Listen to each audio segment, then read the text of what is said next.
Muito obrigado, Tomás, pela abertura. Só queria dizer que os doentes da refrativa que não ficam ver 10 décimos normalmente acabam na consulta de retina. E isso é capaz de nos baixar um bocado a média do ganho visual. Mas isso. Ia chamar agora a nossa convidada estrangeira, a Dra.ª Rosa Dolz, que veio de Valência, para nos apresentar o trabalho que tem feito na degenerescência macular da idade, nomeadamente na atrofia geográfica e coisas que ainda não sabemos. A Dra.ª Rosa Dolz é uma notória especialista da retina médica, fez um estágio de um ano em Nova Iorque no VRM, com o Dr. Janus e o Dr. Bailey Freund, com os quais desenvolve em colaboração estreita muitos trabalhos de investigação. Dra. Rosa, é um prazer ter-la aqui, quando quiera. Muchas gracias.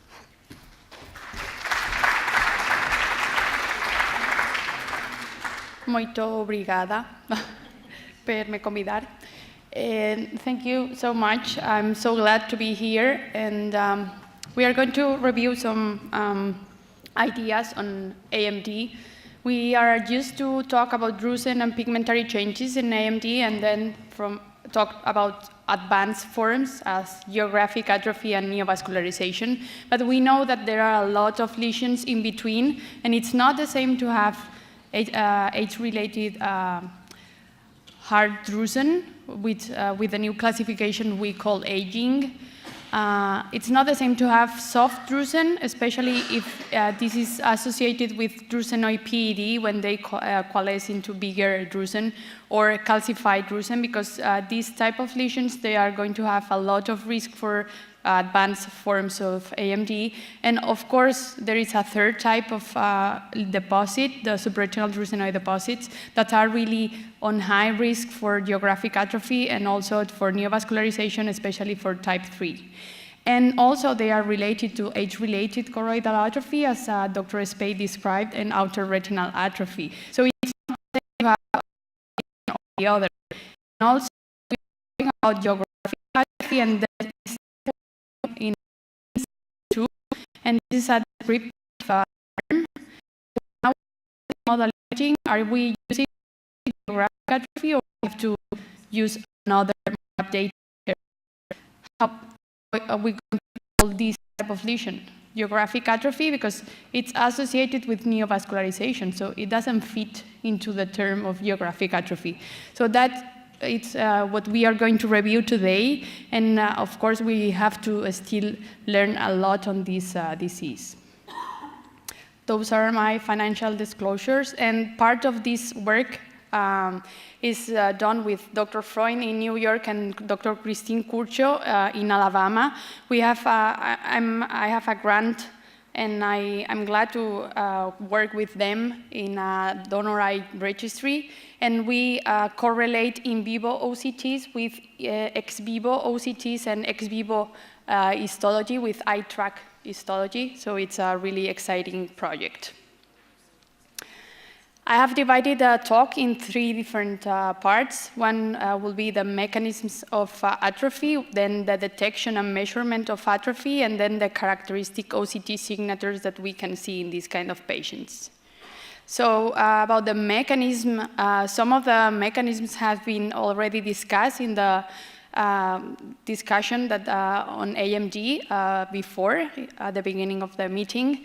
And we know that some of the atrophy related to AMD, it's going to be linked to the disease itself. So these patients are going to progress into atrophy over the years, and we cannot really manage all these atrophic lesions. But we can also detect patients with some lesions at high risk, especially not to treat because we don't have still any treatment, but to inform our patients and don't say, well, you can go home and everything is good, because they are going to have a great risk. So if we diagnose drusenoid PED, we know that a higher amount of patients, they are going to develop neovascularization or geographic atrophy.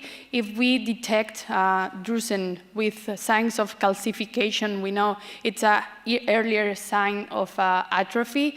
Also, lesions acquired by telephone lesions are going to have a higher risk for neovascularization and atrophy, and the age-related choroidal atrophy itself, which is defined by 125 microns or less of choroidal thickness in the fovea.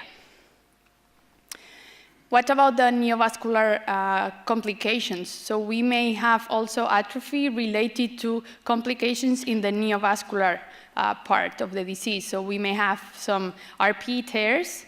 We may have subretinal fibrosis, these type 2 lesions or mixed lesions 1 and 2 that develop a lot of geographic atrophy or atrophy. And also patients with hemorrhage that they are going to develop these focal areas of atrophy and this big area of hypoautofluorescence. And also it's really, really important, and this has already mentioned, to differentiate the type of the lesion and not classify by angiography, but classify by OCT. It will be really, really important. And we have a lot of diagnostic value in classification. And there's some doubt here. There is no proof to say that anti-therapy is related to GA progression. And I'm going to show this paper. It's really interesting to know that the type of lesion, it's going to be really linked to the risk to develop GA. So type 1 lesions are protective, and type 2 and type 3 have a high risk for development of atrophy in these cases. So it's important also to inform our patients, and it's going also to change our management and treatment.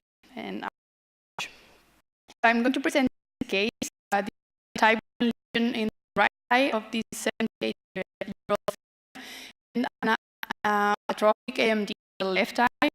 And if you see the changes over a 7-year period, we see there is a lot of progression of atrophy in the left eye, and also some kind of progression in the right eye, despite the fact that there are 48 anti-VEGF injections. So the type 1 neo here, it's going to be just in the center and outside the area of geographic atrophy. So probably type 1 neo is protective for GA.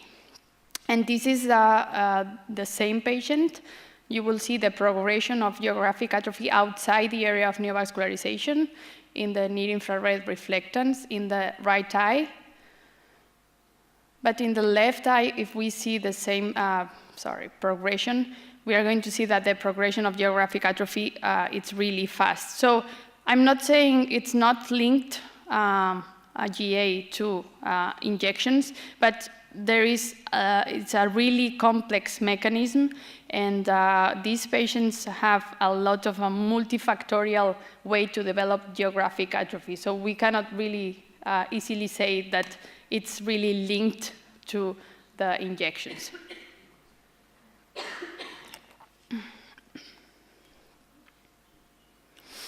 So, and what about detection and measurement?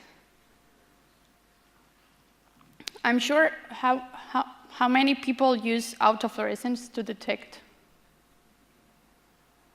geographic atrophy? One there only? No, there are more people. So normally we use autofluorescence to detect geographic atrophy, but sometimes we don't have the possibility to have autofluorescence. So what can we do? So, and also we need dilation for these patients in order to take an image. And it's not really comfortable for patients to take every single day the autofluorescence. So another option is to have near-infrared reflectance. Normally it's next to OCT, if we are lucky enough to have a spectralis, and we have a lot of information here. So it's a way to have the progression of atrophy with a lot of more images compared to autofluorescence. And it has been also published that we can use near-infrared to detect the foveal zone, because you know the pigment, our pigment, we have a block, so we have hypoautofluorescence in the fovea in here, but we can evaluate here better with the negative radiograph. If we combine both methods, it's going to be really useful. But be careful, because we publish also that we have here an area of atrophy, no doubt that we have atrophy of the RPE, but depending on the choroidal thickness, the infrared reflectance is going to be hyper-reflective or iso-reflective. So it's going to be normally this way, but in some cases, if the choroid is thick enough, it's going to be iso-reflectant or even hyper-reflectant. Be careful, because we can meet this multifocal patient with the GA, we can make some lesions. And going to the classical way to see geographic, I normally use color and autofluorescence. Now we have OCT. And OCT has a lot of information on it. We see the lack of RPE as the choroidal hypertransmission. And this is a sign that the band of the RPE is missing, okay? But we can also see that all these layers, the outer retinal layers, are missing. So how we call these?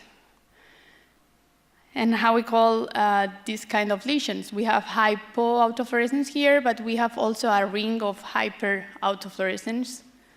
There's no doubt that we have an area of atrophy of the RPE, but what's outside? So the OCT is really useful. We have magnification here. We see an area of loss of both the RPE and the outer retinal layers. And this corresponds to areas of hypoautofluorescence, but we can also see areas of loss of the outer retinal layers with preservation of the RPE. And this is outer retinal atrophy. So both types of lesions correspond to atrophic changes in the AMD, and autofluorescence, it's also informing about that, but OCT is really easy to detect this kind of lesions. And this was described by the CAM consensus.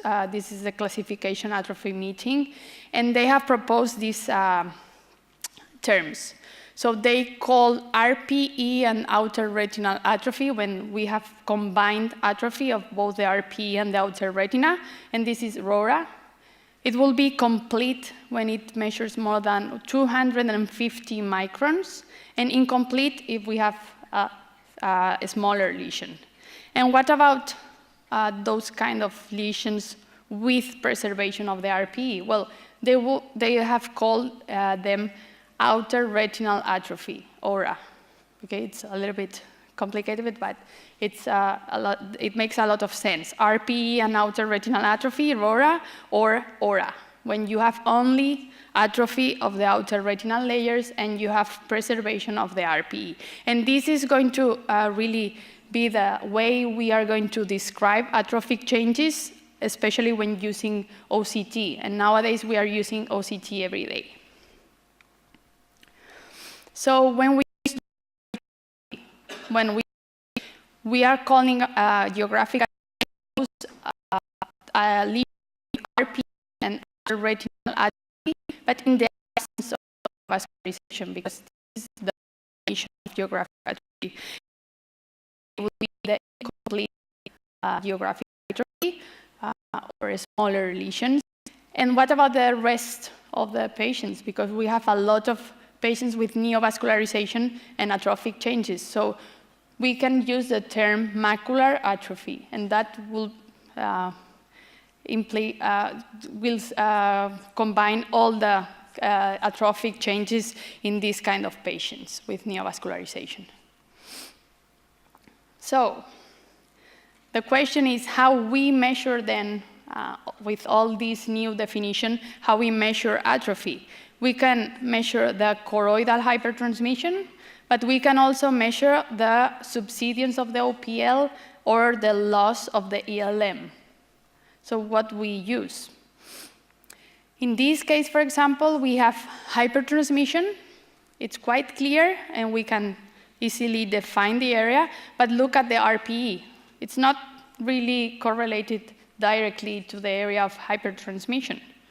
And what about this case? So it's really difficult, at least to me, to really define a really defined area of hypertransmission. I can draw lines of hypertransmission, but not an area. So where is the atrophy and where not? And again, the RPE is not really corresponding to the area of hypertransmission. So what about the histology? How they measure atrophy? Well, they don't use the RPE, in fact, because the RPE is really dysmorphic in the border of the atrophy. They use this band. Does anybody knows what's this band? Here again. So here you have RPE, basal laminar deposits, and Brooks membrane. And then here we have outer segments of the photoreceptors. And there is a band here that we see every day in the OCT. This is the external limiting membrane.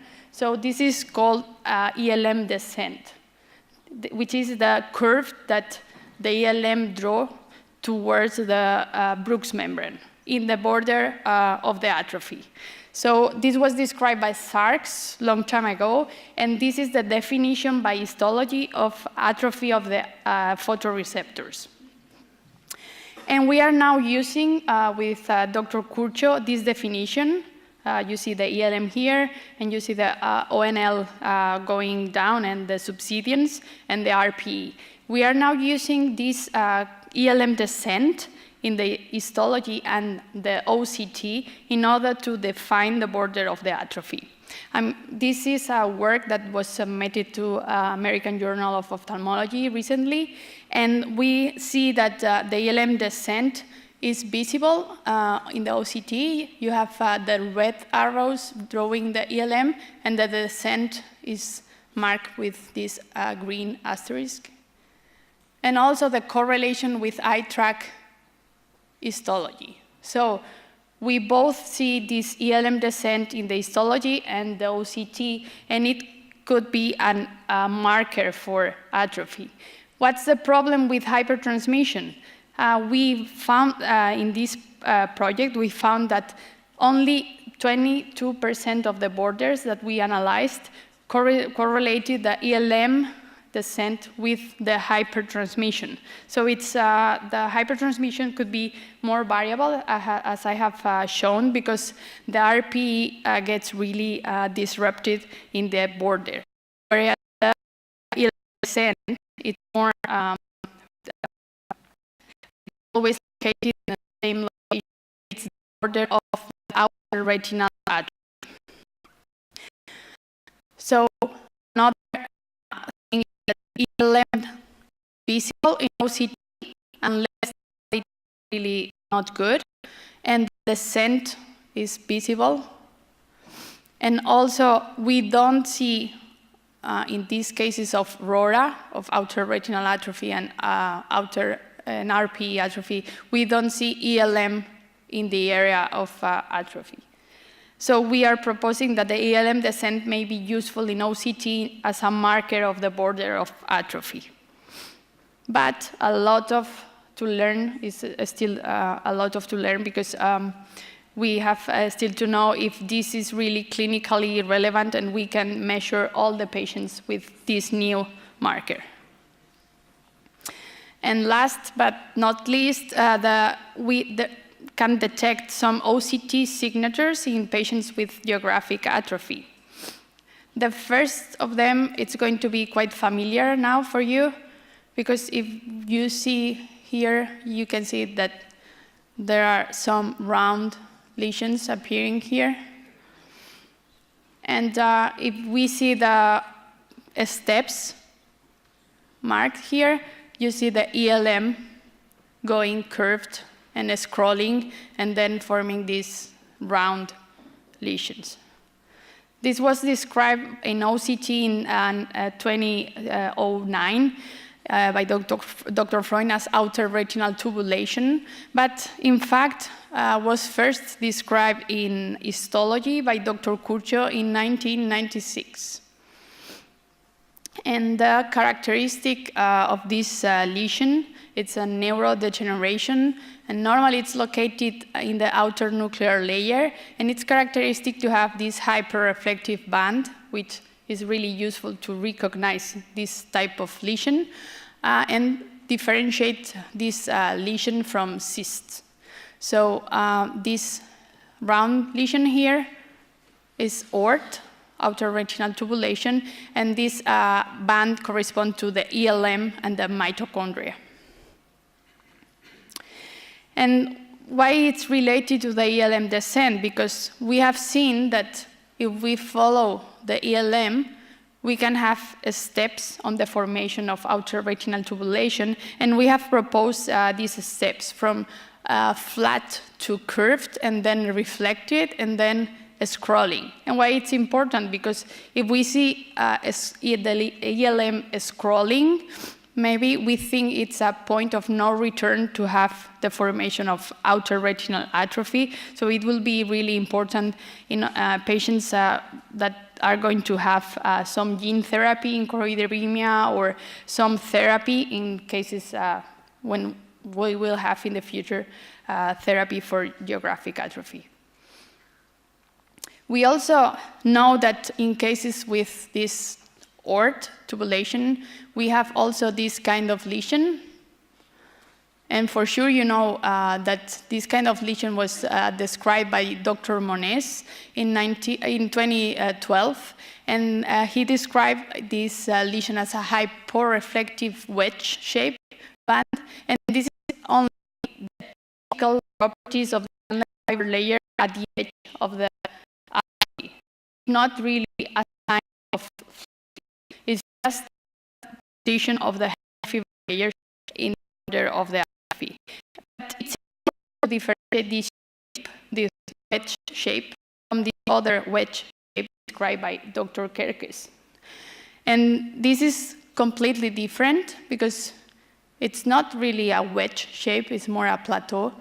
And it's over areas of geographic atrophy, and for sure you have seen a lot of cases of these. And in order to differentiate these two lesions, Dr. Freund and the group with Dr. Curcio have proposed the name plateau, because it's more descriptive, it's not a wedge. And the important thing here is that normally we have an origin of a drusenoid PED that is going to have progressive changes and collapse, and then the plateau is formed by the persistence of basal laminar deposits. And the important thing is to differentiate these kind of lesions from any neovascular sign. OCT is really clear here, and we don't see any sign of neovascularization in these cases. So these three lesions are really important because all three we don't have to treat. And they are all hyporeflective, and they simulate all fluid, but they are not exudative changes. And last, this is another case of neovascular AMD with an RPE tear and a lot of fibrosis. And you see these kind of lesions. Do you know what's this one?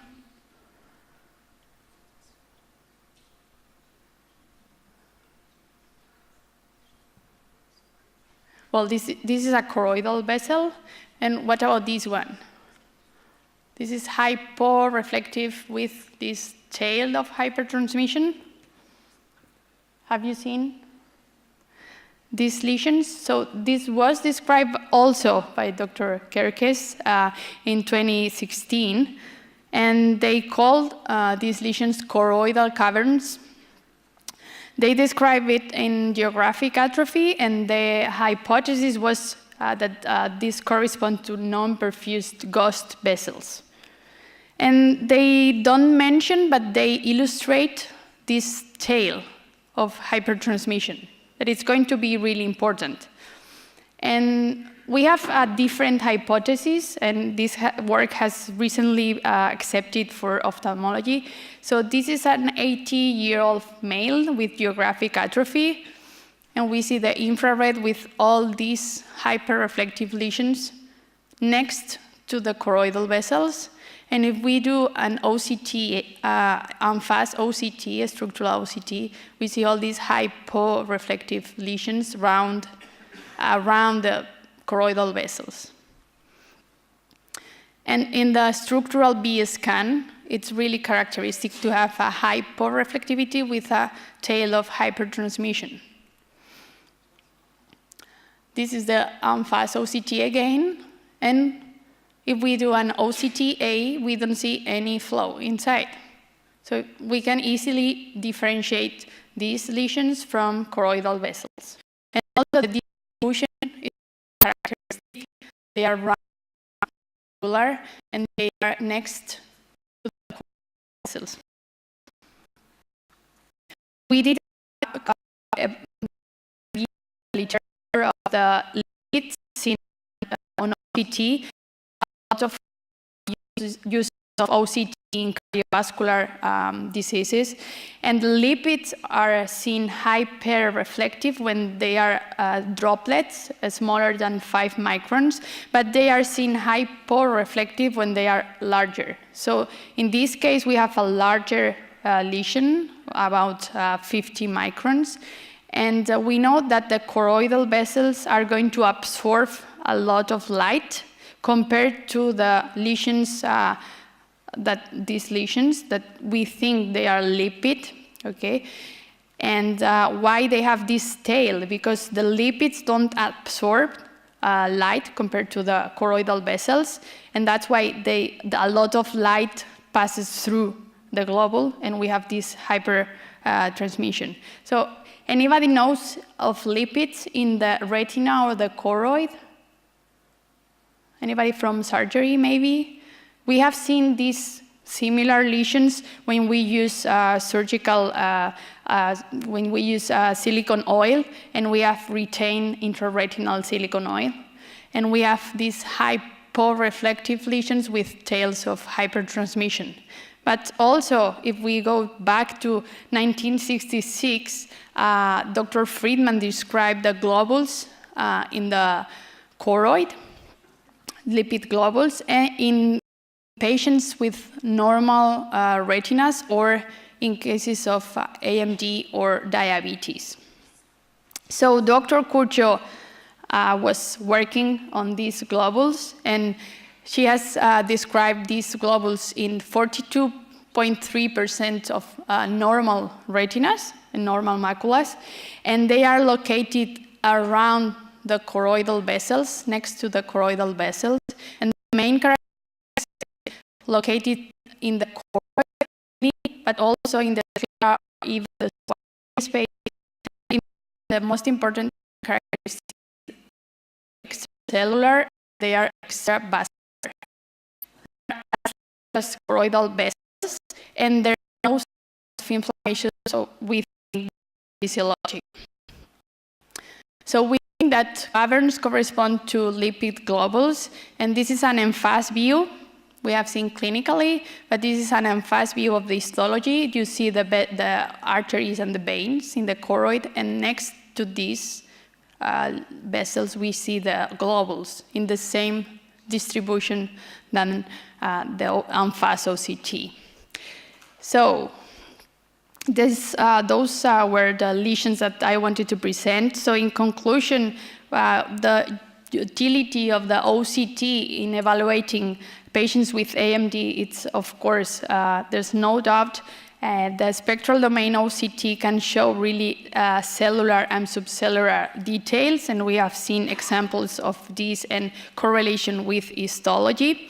And we have to learn all these new terms in order to describe all these atrophic findings in cases of AMD.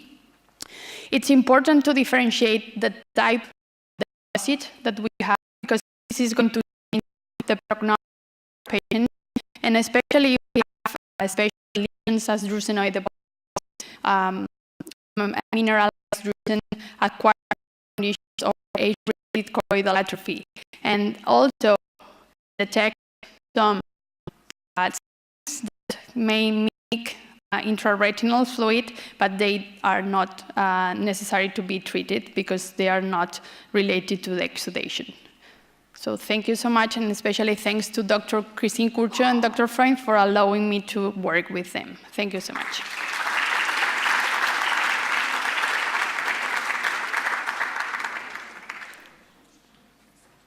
I don't know if you have any question or...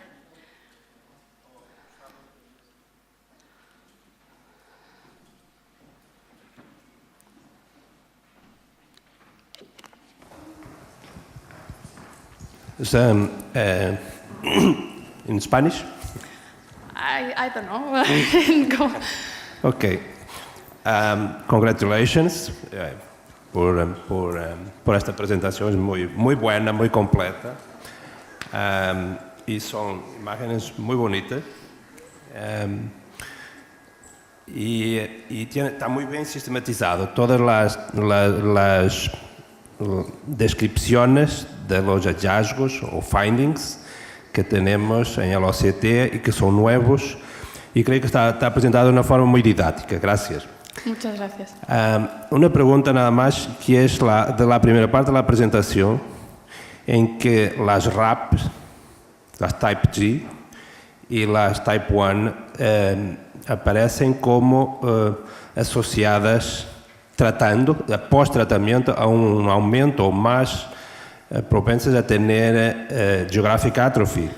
La cuestión es si esto es porque estas lesiones de inicio ya están asociadas a atrofia o si es el tratamiento que produce la atrofia, porque la RAP ya tenemos más atrofia desde el inicio, ¿no? ¿Y cuál es la opinión que tienes sobre...? I have to speak in English or Spanish or whatever you prefer. Okay.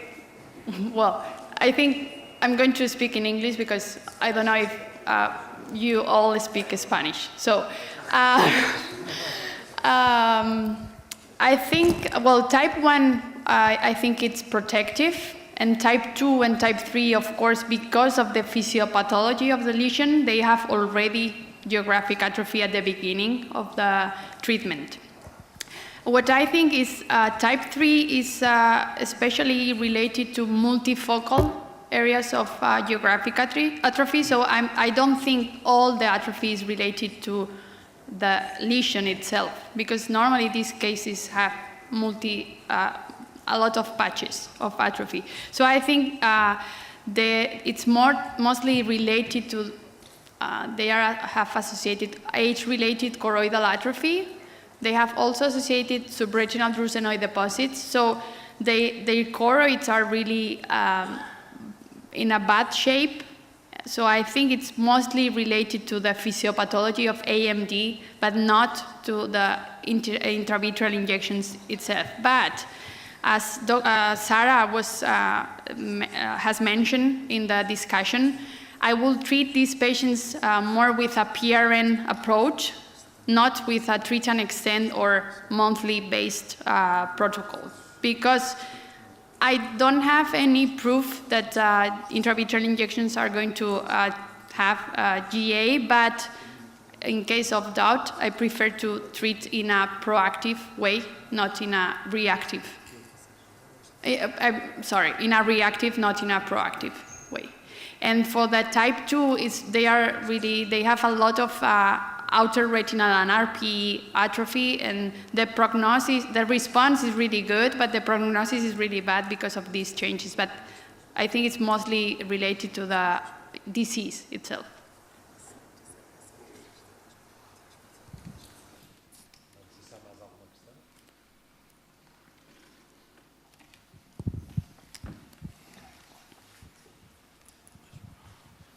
Thank you very much, Rosa. It was a pleasure. Muito I really obrigada. enjoyed your talk.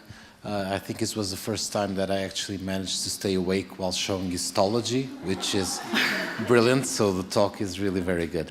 Thank you. Thank you very much. Gracias.